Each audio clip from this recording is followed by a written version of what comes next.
جب ہجرت کر کے مدینہ منورہ تشریف لائے اور مدینے میں میزبان رسول حضرت سیدنا ابو ایوب انصاری رضی اللہ تعالیٰ عنہ کے مکان پر حضور علیہ السلام نے قیام فرمایا۔ اس کے بعد اللہ کے رسول صلی اللہ تعالیٰ علیہ وسلم کے پاس بڑے بڑے لوگ رؤسائے عرب سرداران قریش ملاقات کے لیے آتے اور جو بھی حضور علیہ الصلوۃ والسلام کی مجلس پاک میں ایک بار حاضر ہو جاتا، اگر وہ مشرک ہوتا یا کافر ہوتا تو حضور علیہ الصلوۃ والسلام کی مبارک گفتگو سن کر وہ دائرہ اسلام میں آ جاتا تھا۔ ایسے بہت سارے واقعات ہیں، اسی لیے تو اس سے پہلے بھی آپ نے سنا کہ جب مکہ شریف میں لوگ تجارت کے لیے آتے تو ابو جہل، ابو لہب، عتبہ، شیبہ اور بڑے بڑے مشرکین مکہ کا طریقہ یہی ہوتا اور ان کی کوشش یہ رہتی کہ کسی طرح کسی بھی نئے شخص کو حضور کی بارگاہ میں جانے سے روک دیں۔ وہ جانتے تھے کہ ایک بار جو حضور کی بات کو سن لیتا ہے وہ حضور کا ہی ہو جاتا ہے، تاکہ لوگ اسلام سے دور ہو جائیں اور مسلمان بننے سے وہ دور رہیں۔ اس لیے ان کی کوشش رہتی تھی کہ حضور علیہ السلام کی مجلس پاک سے لوگوں کو دور کر دیا جائے۔ اللہ کے رسول صلی اللہ تعالیٰ علیہ وسلم جب مدینہ منورہ میں تشریف لائے تب بھی بڑے بڑے لوگ حضور علیہ الصلوۃ والسلام کی مجلس میں آتے تھے اور آپ کی ناصحانہ گفتگو سن کر، حضور کے مبارک ارشادات سن کر وہ مسلمان ہو جاتے تھے۔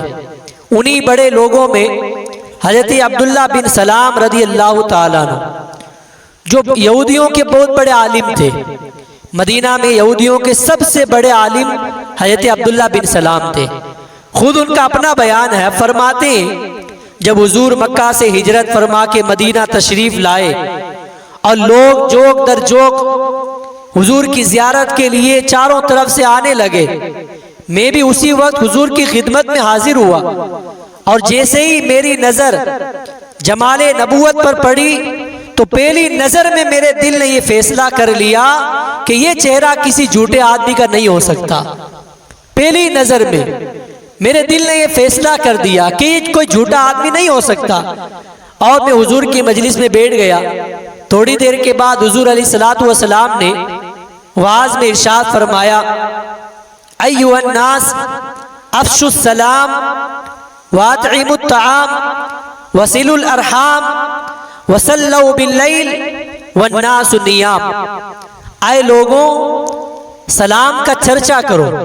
یعنی آپس میں سلام کو پھیلاؤ، سلام سے محبت بڑھتی ہے، ایک دوسرے کو سلام کرو،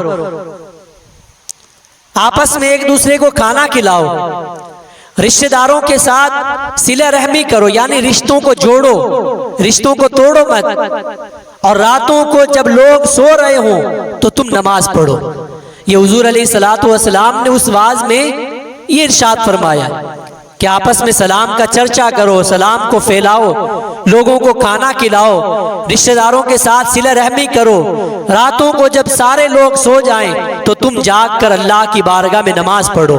حضرت عبداللہ بن سلام فرماتے ہیں میں نے حضور علیہ الصلوۃ والسلام کو ایک نظر دیکھا اور آپ کے یہ چار بول میرے کان میں پڑے۔ اس سے پہلے کبھی ملاقات نہیں ہوئی، یہ پہلی میری ملاقات ہے۔ پہلی بار حضور کو دیکھا اور حضور کو دیکھنے کے بعد سب سے پہلے میں نے حضور کے یہ چار ارشادات سنے، یہ چار حضور علیہ الصلوۃ والسلام کے ارشادات میرے کان میں پڑے تو میں اس قدر متاثر ہوا کہ میرے دل کی دنیا ہی بدل گئی،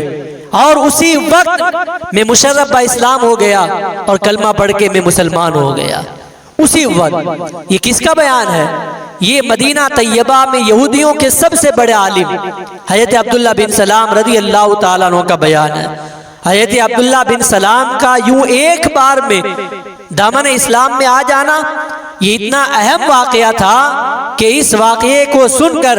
مدینہ منورہ کے سارے یہودیوں میں کھلبلی مچ گئی. سارے یہودی اپنی انگلیوں کو دانتوں تلے چبانے لگ گئے، افسوس کرنے لگے. ظاہر سی بات ہے کسی مذہب کا سب سے بڑا عالم، کسی مذہب کا سب سے بڑا رہنما، سب سے بڑا پیشوا اگر اپنے مذہب کو، اپنے دین کو چھوڑ کر کوئی دوسرا مذہب اختیار کر لے تو ظاہر سی بات ہے جس مذہب کو وہ چھوڑے گا، جس دین کو وہ چھوڑے گا وہ کمزور ہو جائے گا اور اس کے لوگوں کے حوصلے پست ہو جائیں گے. تو حضرت عبداللہ بن سلام چونکہ یہودیوں کے سب سے بڑے رہنما تھے،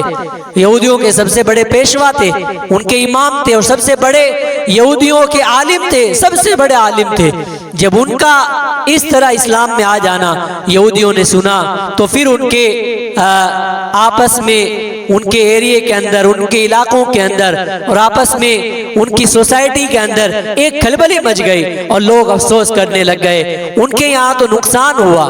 ان کا مذہب، یہودی مذہب تو کمزور ہوا، لیکن حضرت عبداللہ بن سلام رضی اللہ تعالیٰ عنہ کے اسلام میں آنے سے اسلام طاقتور ہوا. اسلام کو اللہ تعالیٰ نے شان و شوکت عطا فرمائی. تو حضور علیہ الصلوۃ والسلام کی مجلس مبارک کا یہ سب سے بڑا، حضور علیہ السلام کی مبارک مجلس کی یہ برکت ہوتی تھی کہ جو ایک بار آ جاتا تھا پھر وہ دائرہ اسلام میں آ جاتا تھا. پھر وہ حضور علیہ السلام کی مبارک گفتگو کو سن کر، مبارک فرامین کو سن کر، ارشادات طیبہ کو سن کر پھر وہ اپنے مذہب سے نکل کر مذہب اسلام میں آ جاتا تھا. یہ بھی حضور علیہ الصلوۃ والسلام کا سب سے بڑا معجزہ ہے اور سیرت رسول اکرم صلی اللہ تعالی علیہ وسلم کا ایک اہم پہلو ہے. اس کے اندر ہمیں یہ پیغام بھی دیا گیا، حدیث پاک بھی ہمیں سنائی گئی کہ حضور علیہ الصلوۃ والسلام نے مدینہ منورہ میں تشریف لانے کے بعد لوگوں میں جس طرح اسلام کی تبلیغ فرمائی تو حضور کا انداز یہ ہوتا تھا، آپ لوگوں میں فرماتے تھے ایھا الناس افشوا السلام، اے لوگوں سلام کو آپس میں پھیلاؤ. تو ہمیں اس پر عمل کرنا ہے، اپنے مسلمان بھائیوں کو آپس میں سلام کرنا ہے. آج ہم صرف سلام اسی کو کرتے ہیں جس کو ہم جانتے ہیں، حالانکہ ہونا یہ چاہیے کہ جو بھی مسلمان آپ کو رستے میں ملتا ہے وہ سنی صحیح العقیدہ مسلمان ہے، آپ اسے جانتے ہیں تو آپ اسے سلام کریں. سلام سے محبت بڑھتی ہے، سلام سے محبت بڑھتی ہے. تو سلام کو پھیلانا یہ حضور علیہ الصلوۃ والسلام کی حیات طیبہ کا ایک بہت بڑا درس ہے اور ایک بہت بڑا پیغام ہے. اللہ تعالی ہم سب کو عمل کی توفیق عطا فرمائے. بسم اللہ الرحمن الرحیم. اللہم صلی علی سیدنا مولانا محمد معدن الجود والکرم وعلی